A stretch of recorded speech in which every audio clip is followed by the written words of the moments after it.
Hello YouTube, Bane666 here. So let's continue looking at the hangout with Chrisiosity and Michea, and for some unknown reason I refer to Michea as Michaela in the hangout I do with David, so just a correction of that. Now in this episode we will be hearing Michea's review of the Red Pill movie, which is really interesting because she hasn't actually seen it. Now to be fair, I haven't seen it either, which is why I talked to David from Men's Respect Melbourne about it. He's actually seen it. That's Men's Respect Melbourne, formerly known as Men's Rights Melbourne. So you'll be seeing footage of myself talking to David as well as myself replying to claims made by Michea. So with no further delay, let's get stuck into it. Mick, how about you? Do you have anything to add on other thoughts or other perspectives on that? Well, most of the information, because I was working with Chrisiosity on it for finding the information and finding the stuff on it, so she covered most of it, but... Oh, gee, so that means both of them did research. That makes it even worse. Wow. I think with the supposed backlash, if it is real backlash,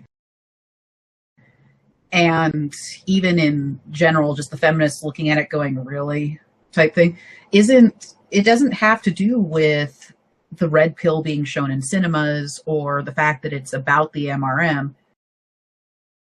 It's more to do with the claim that this would be a fair and balanced documentary. So you have actually seen the movie? Yeah, exactly. I was there at the premiere and I've seen it now. So say that without any spoilers, tell us a bit about it. Is it fair and balanced? Is it a pro MRA? Sorry. I didn't mean to cut you off. That's all right. They started with showing you some of the harshest articles ever written in a Voice of Men, and starts off with her being shocked and saying she could struggle to read sometimes because she could only read the words bitch and feminazi so many times before she needed a break. And then she goes, as I got more and more curious, I had to talk to the people. And then it starts with talking to Paul Elam and talking to all the other people, right? And yes, they are very, I will say this, they are very sympathetic towards the men's rights activists. They never ask them the questions, well, why do you hate women or anything stupid like that, you know? They just ask the questions she's curious about. What is important to you? Why do you think men's rights is important? What issues have you been affected by? To the popular men's rights activists who are interviewed. But she also does the exact same thing to the feminists. And it's shown through reviews, through clips that have been seen, through the people who have talked about it. In other words, you haven't actually seen it yourself. You're going by the opinions of others. And we all know that those opinions would in no way be biased, would they? Of course not. Of course not, because the men's rights movement is never, ever, ever misrepresented by feminists in any way whatsoever. Right?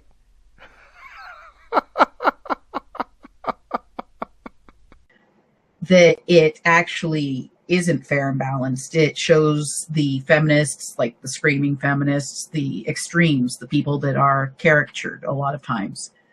It shows Chanty Binks and people like that as examples of feminists. And she asks pretty influential feminists, you know, like Michael Kimmel is pretty well known to be in the movie, and he says some pretty... She doesn't ask leading questions. She asks the softball questions, and he says horrible answers from them. You know, she doesn't interview them differently.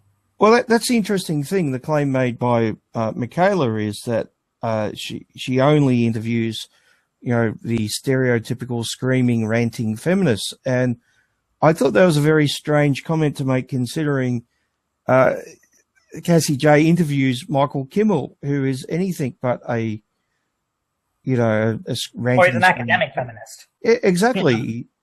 He's written books. He's a professor. He lectures at a university on masculinity through the feminist lens. He's hardly some unknown, you know, radical feminist, which is a stereotype. That's right. That's right. And also, I think they have an interview the head of the National Organization for Women, and she's pretty says like once again, she said similar. They do interview Chanty Binks in their defense. But yeah, she's we'll get the to, one we'll get to that in a minute. But they interview the head of Now. Is that right? Yeah, yeah, that's right. So it's hardly, once again, it's hardly just that stereotypical ranting feminist. Yeah. Now, I found Michaela's point rather strange, that she would suggest that it's wrong for interviewing someone like Chanty Binks, considering this is a movie about men's rights activists, and people like Chanty Binks are constantly standing in our way. It would make perfect sense to interview them. Exactly. You know, it would. And it's, once again, I'm not going to give spoilers, but oh my God, does she bury herself? I can't believe after all these years and after all the memes made from her, and she hasn't looked back at that video and thought to herself, maybe I went too far. I without giving too much away, but she has not backed away from her stances. I'm not overly surprised. But obviously... I'm shocked beyond belief. I can't believe that. Like, if I saw myself behaving like that on camera, I would need to walk to India to find myself. You know? I can't believe that she's that ignorant. But So it's pretty clear, though, that it's not only the stereotypical ranting feminist which is interviewed. No. So just to add to the conversation I had with David there, I thought I would go to the official Red Pill website and have a look at the list of people that were interviewed during the movie.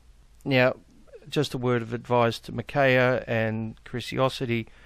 This took me all of 30 seconds to do, and it's actually a better source of information than just hearing things through the grapevine or in an echo chamber. So let's have a look at the feminists who were interviewed during the Red Pill. As David and I mentioned, Dr. Michael Kimmel, who's the author of Angry White Men and a professor of gender studies at Stony Brook University. Catherine Spiller, executive director of the Feminist Majority Foundation and executive editor of Miss Magazine. Now, I think that's who David was thinking of when he said the head of Now. Dr. Michael Messner, professor of sociology and gender studies at USC. Dara DeJour, feminist journalist. Big Red, feminist activist. And Barbara Smith, feminist lecturer. So apparently that's all the ranting, screaming feminist stereotypes. We have a journalist, and we have lecturers at a university, and we have someone who's not only a head of a feminist organisation, but also the editor of Miss Magazine. Apparently they're all just like Chanty Binks, according to Michea. Really? Wow.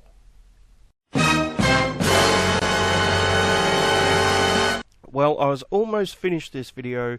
I just had the very final bit at the end to complete, and I was fortunate enough to go on to a hangout with Cassie Jay. So I'm going to be adding 2 clips from that hangout because I think they're appropriate to answer some of the allegations which Michea makes about the Red Pill. So the first clip is here, and the next one's only a few minutes away. Yeah, but luckily no men's rights activists declined to do interviews with me, but we had a lot of feminists decline interviews.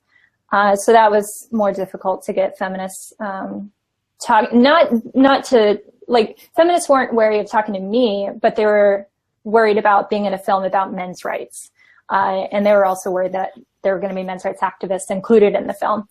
So I was in contact with Gloria Steinem when I was filming, and she declined to be interviewed. She said she didn't know enough about men's rights or the men's rights movement to be interviewed in this film, but she recommended Dr. Michael Kimmel to me, and so that's how I found him and included him in the film. That is amazing. That is amazing that Gloria Steinem, who is working about bringing equality between men and women, does not know anything about men's rights. That's a very interesting thing she said, if you think about it. Yeah. Well, To be fair, she said she didn't know enough about the men's rights movement. Okay. Yeah, I think I misspoke there. So. And then they show examples for the MRM of these kind and gentle people who are misunderstood, who aren't being treated fairly. And so how much does she talk to Paul in the movie? I would say he's maybe makes good 20 or 30% of the movie. Maybe 20% is probably the correct amount. Interviews all sorts of people. You've seen the cast list, and it's too hard to go through all the names because there's so many. But, you know, Warren Farrell doesn't spend that long talking. Dean Esme doesn't spend that long talking. There's a few others. I'm trying to remember his name. There's another one who was I guess, a dad in distress, who had some serious issues with his divorced wife, who caused him significant stress. He had a massive part to play in just showing you how corrupt the system is. And there was a few other gentlemen just like that. They were just really going into detail about how bad the family court is. So does she go easy on Paul? Yeah, absolutely. She doesn't bring up, you know, any of the articles about, you know, some of the harsher stuff he's wrote in. She even goes to one point where she defends the notorious Batch of Island bitch one, and explains that it was based off a Jezebel article. You know. Yeah, I've often defended that article. Yeah, and she does the same defense. She goes, "Okay, you're right. Horrible thing to say. Why did he say it?" And, you know, so she does go easy on them. She does, because he was making the point that if he said something like that, the world would go crazy, but they ignore it when it comes from feminists, and it's exactly what happened. It's exactly the response. They proved his point. Yeah, exactly.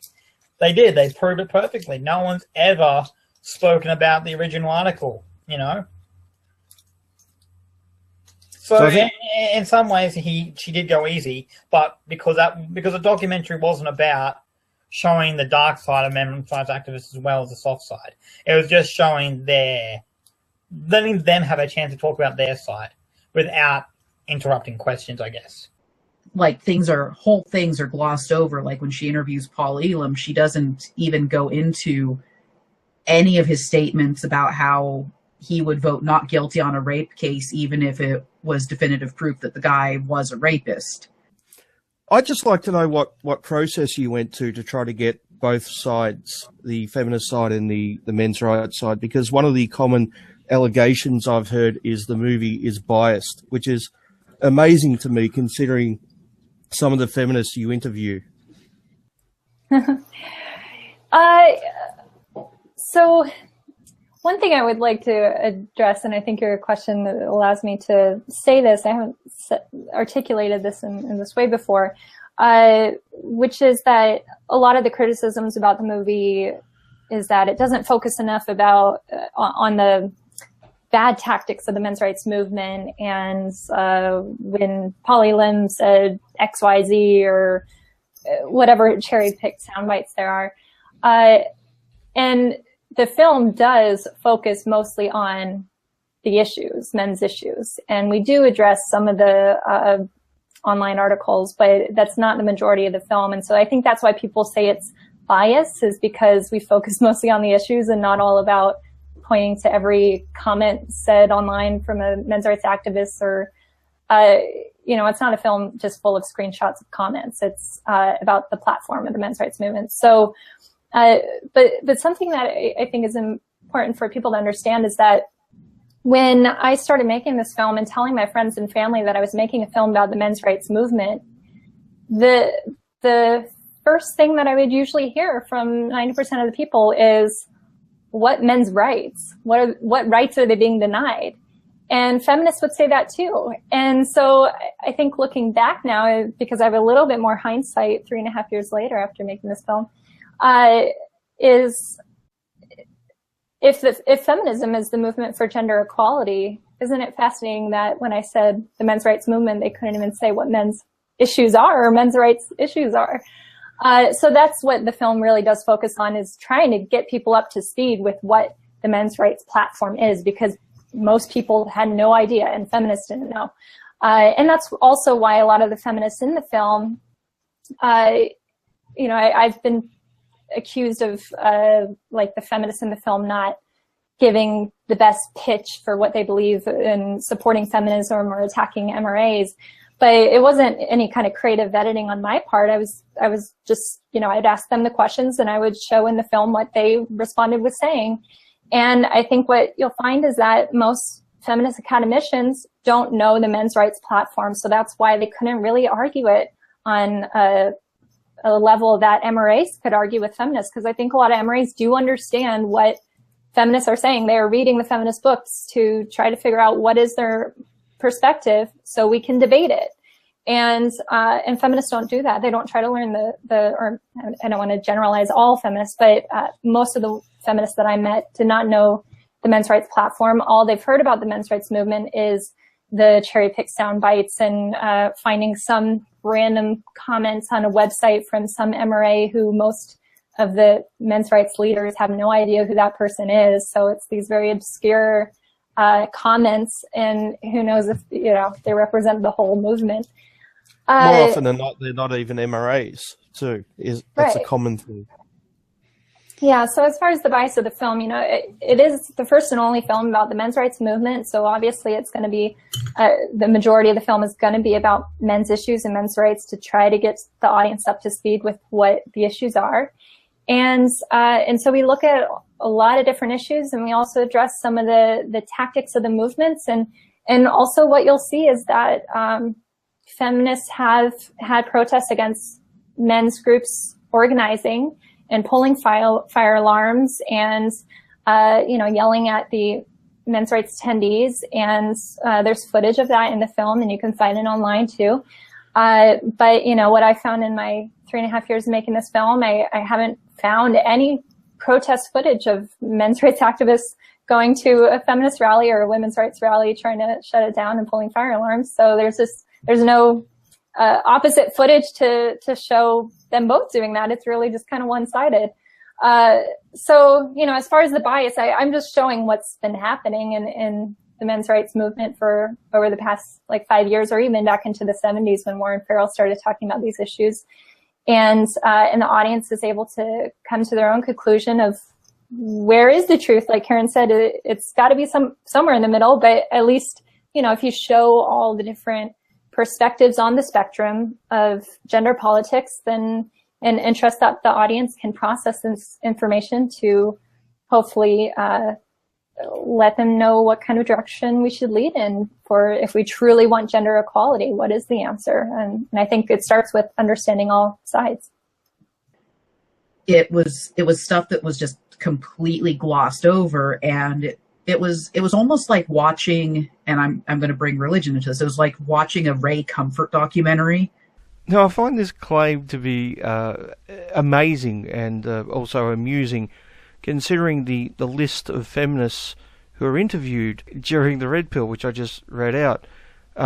It's pretty obvious Michea hasn't actually seen the Red Pill. She's just going by rumours and misinformation, right? Because really, would Ray Comfort interview the head of an atheist organisation? Would he interview numerous lecturers on evolution? Of course he wouldn't. And Michea is insinuating that this is a one-sided, pseudoscience-filled, biased piece of crap, basically. And she's totally ignoring all the feminists, the leading feminists, influential feminists who are interviewed during the Red Pill. Just totally ignoring them, as if they don't exist.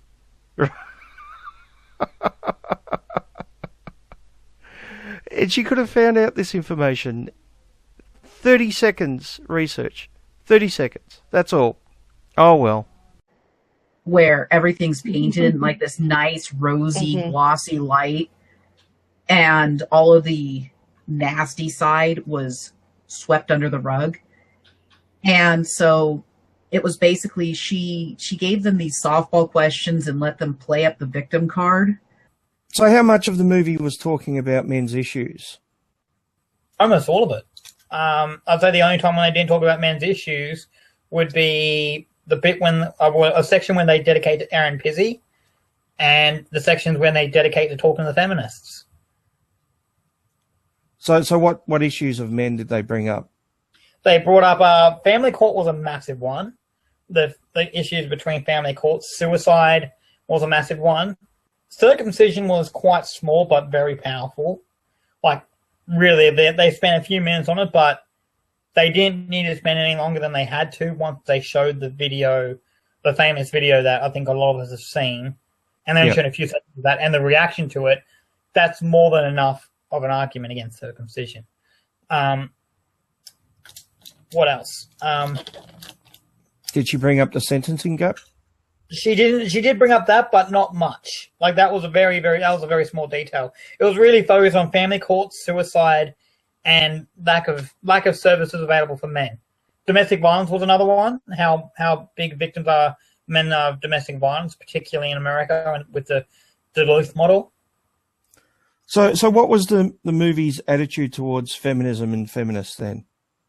Well, as I said, there was this really interesting scene where she's doing a video diary of herself, because she starts off, as she said, she started off as a feminist. And, it's got her talking to the camera, really, really struggling with the idea that men are victims, and maybe even primary victims, And she's just like, I don't know what to think. And you can tell that she's having a real crisis of character, because she's like, this goes against everything I've ever been told. And I don't know what to think, and I don't know what to believe, and I don't know what's next. And she even says that, I don't know what's next. All I know now is I don't want to identify as a feminist anymore.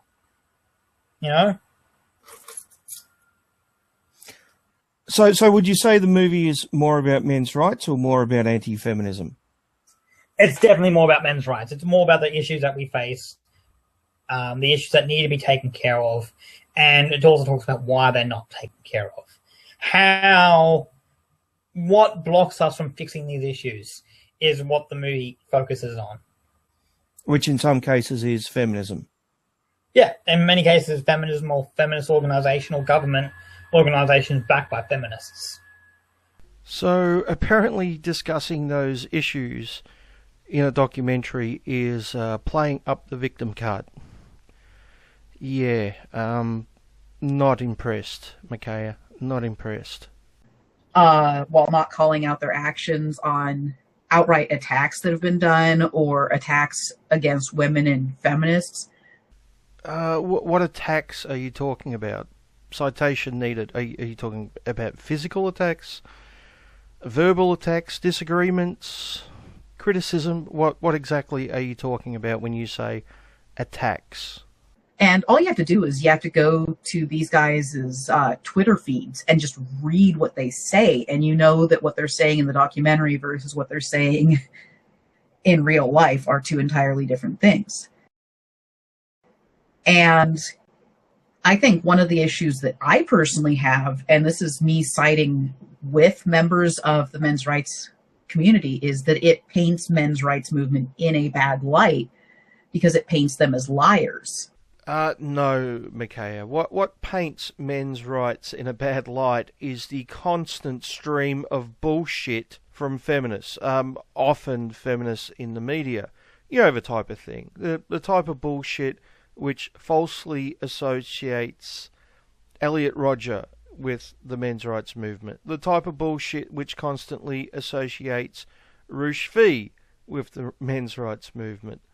The type of bullshit which goes so far as to claim that we're somehow pro-pedophile, or we're racist, or we want to go back to the 1950s, or we're anti-trans, or, we just hate women or whatever. I mean, this is bullshit we constantly come across by feminists, and often in the mainstream media. It's all bullshit and misinformation. And what we see in the petition is a perfect example of this. If you actually take the time to read the comments left by those who signed the petition, you will see that there are 3 words which constantly appear. The first one is rape, the second one is violence, and the third one is misogyny. Now, these three words are all used to suggest that the movie is pro-rape, pro-violence against women, and pro-misogyny. And I find this really interesting because a movie which is attempting to talk about men's issues like suicide and the family court and male circumcision and the sentencing gap now becomes a talk about how talking about those things is somehow, through some weird feminist magic, pro-rape and pro-violence against women and pro-misogyny. Now, obviously, this is fucking ludicrous, but these people actually believe this crap because they've been fucking lied to. And this is something I constantly bring up about your side, is the bullshit and misinformation you spread. The perfect example is this hangout you were doing, Michea. As we saw in the last episode, Chrisiosity got everything wrong except the name of the movie. And you're really not doing much better, are you? Yet somehow you're both convinced it's a plot by men's rights activists to get some free publicity. Talk about fucking conspiracy theories. Fuck. Just fucking incredible. Really. Try spending 5 minutes looking at the bullshit that your side spreads about us. 5 minutes. And then try to justify it to me. Because it glosses over the nastier side. And it's like, look, this is all the good stuff. And then you find out, oh, these guys are complete liars. This isn't what they actually mean. And so then people will look at the rest of the MRM and go, are you guys lying too? And of course that attitude has absolutely nothing to do with the constant stream of lies put out by the feminists in the media. Nothing to do with that, of course, right?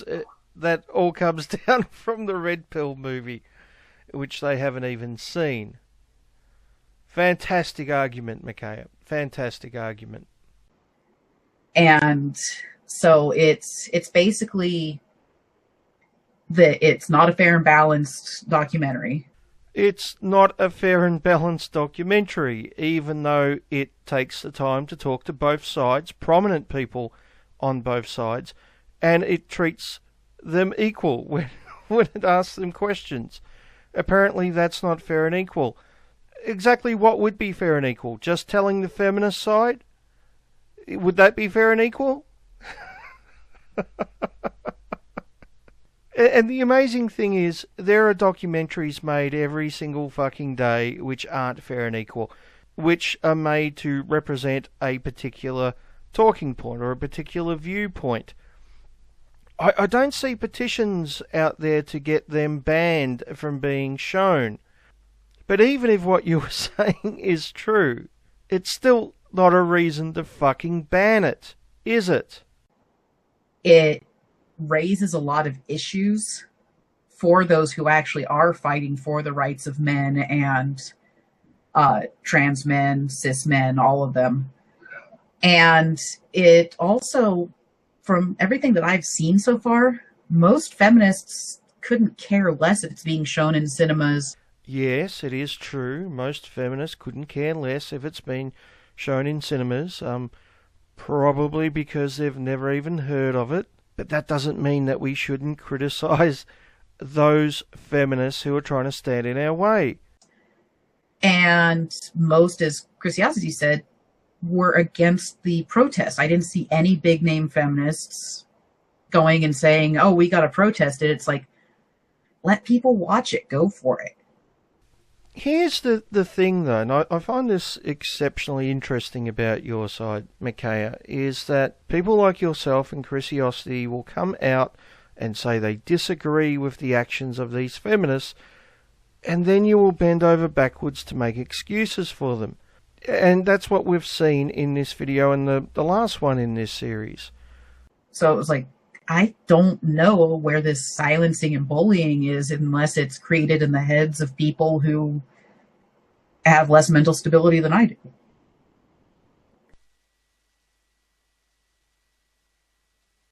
On the note of legitimate, sort of positive perspectives and a positive unifying message on advancing men's issues, because I don't think rights is the right term, because there's only a very few legal areas and there are bigger social issues that are daily confronting men. So I prefer to say men's issues. Let's see, there's the right to bodily integrity. There's the right to a fair trial. You know, the sentencing gap. Have you heard of that, Dr. Winters?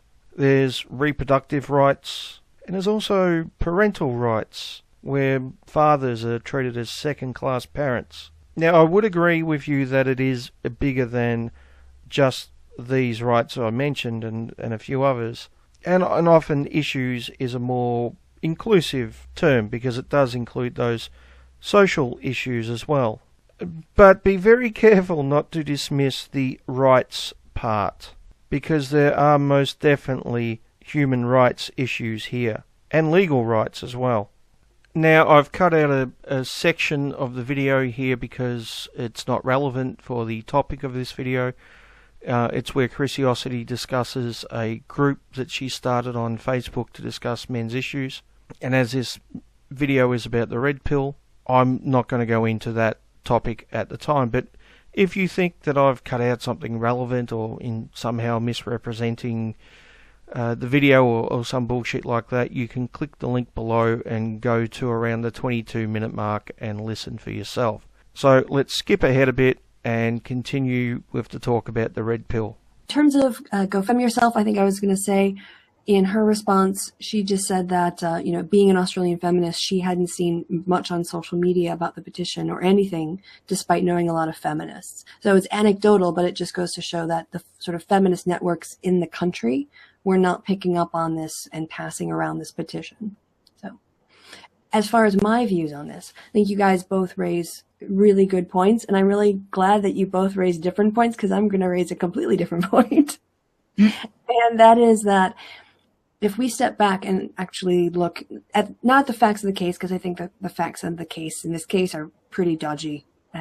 The facts in the case are pretty dodgy. Now, this is coming from someone who is constantly criticising our side for not using enough evidence or not using the right citations, and you have to be fact-based and you have to double-check everything and get everything correct. And here she is, just accepting a big pile of horse shit because it agrees with her preconceived opinion.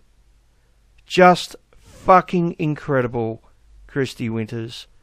Fucking incredible. What a fucking joke. As people might say. But what is interesting is the objection or the characterization, let's say, well, not the objection to, but let's say the characterization of feminists being bullies and silencing people with regard to the documentary. But what actually happened, right? Whether or not it was valid, someone wrote up a petition and other people signed it. And then as a consequence of either the petition or because of business dealing, a business made a private market decision. Now, it might have been informed by the petition. It might not have. But this was in the case of feminists rushing the theater and occupying all of the cinema showing rooms, all the theater seats, so that nobody could watch movies. No, they didn't have to do that. They could sit at home on their computers and with a few clicks sign a petition and do it from the relative safety of their own homes. They didn't need to rush the theatre, Christy Winters. And I should point out, the red pill being screened in Sydney at a university has now been cancelled. So this isn't in just one place. This is now in 2 locations in Australia. And that would be silencing. That would be, occupation of the space. All they did was, if we say legitimate or not, there was a freedom of expression that was out there. So when people characterize this incident as feminists silencing and bullying people, what it sounds like to me is that they're saying feminists shouldn't express themselves by signing a petition or express themselves at all. Yeah, I'll keep that in mind next time you criticise some of Bearing's fans for expressing themselves. And that's the antithesis of freedom of speech. So, the business made its own decision. Like Twitter is making a decision to roll out more rules to give people more weapons or ways to control trolling, right? They're doing that as a business decision because they've had a couple people interested in looking at their company to buy it out and then going, yeah, but it's kind of a cesspool of trolls and horrible things. So, the market has forces that, this is not the gynocracy doing this. These aren't people this isn't women running corporations, feminists, secret feminists at the top of these companies. They're making business decisions based on a product. And that seems to be completely glossed over.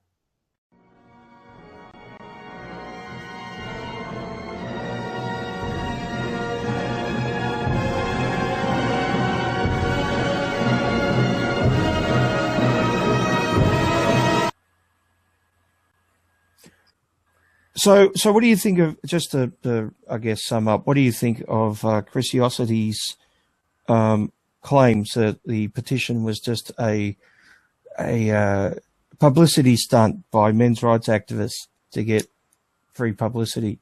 Well, obviously I think that's a lie. I think it was a very misinformed action done by a feminist that got us a huge amount of publicity and proved the point that we do need this movie to be shown more than ever.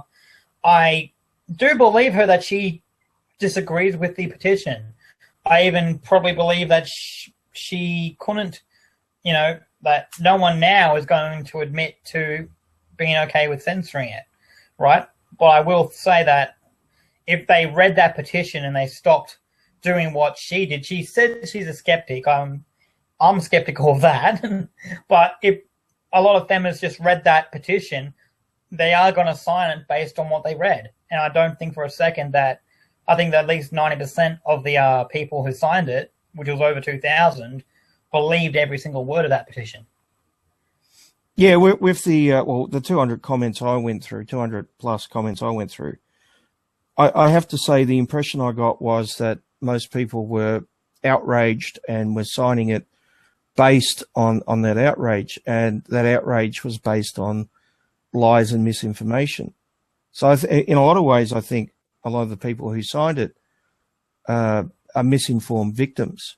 Now, I think they still have to take responsibility for that, because you shouldn't put your name to something unless you're well informed. Yeah. But I do think the people who misled them are the main problem. And that's the thing. It's very, I said this before, and it's very easy to spread a false narrative based on, lies and half-truths. And that's exactly what the petition did. And it riled people up. I would be scared too. If I was a non-men's rights activist and I read that thing and I trusted it, I would be equally shocked, I've got to try and put myself in their shoes. If I wasn't a skeptic and I didn't challenge what I read, and I just read that and believed it, I'd be like, holy fuck, they're trying to show a pro-rapist movie? I think anyone would be at least a little affected by that if they believed it, Not saying you should or whatever.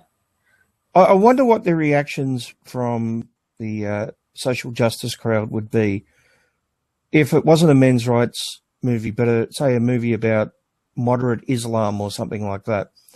And certain people put out lies saying it was,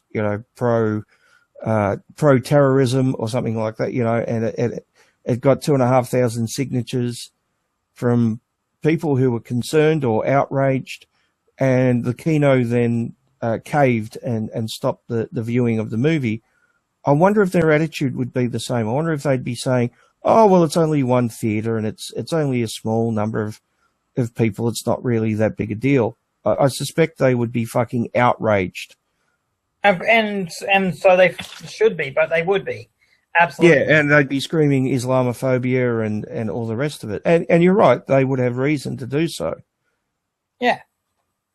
And that's the scary thing we're talking about here, is based off what they're thinking. It's, I'm going to do something bad here. I'm going to compare it to the Trump election. We've got a lot of people freaking out about the Trump election because of believe the media. and the media's told you that Trump is literally Hitler, I would be scared too if I believed that. You know? Well, look, I'm no fan of Trump or Hillary for that matter, but yeah, I don't think he's Hitler. Yeah, exactly. But I don't think she's Hitler either. But, you know, have hinted that they've hinted that he's a Hitler. You know what I mean? And they've said that he's a racist, evil person that's going to. They've said some really outlandish, scary shit. And if I was someone who believed the media, I would be scared now. And that's what I'm saying. This is the same thing. Yeah. Yeah. And they do, and it works well. They did their job here, and they failed to do it in America by the looks of it, you know. But now there's a lot of scared people, and just like these people, I'm sure they're scared that there's such a backlash against them. They're like, how can this be? But I don't know. Anyway, I think we'll wrap it up there, mate. I think we've got enough. I think. Yeah, I agree.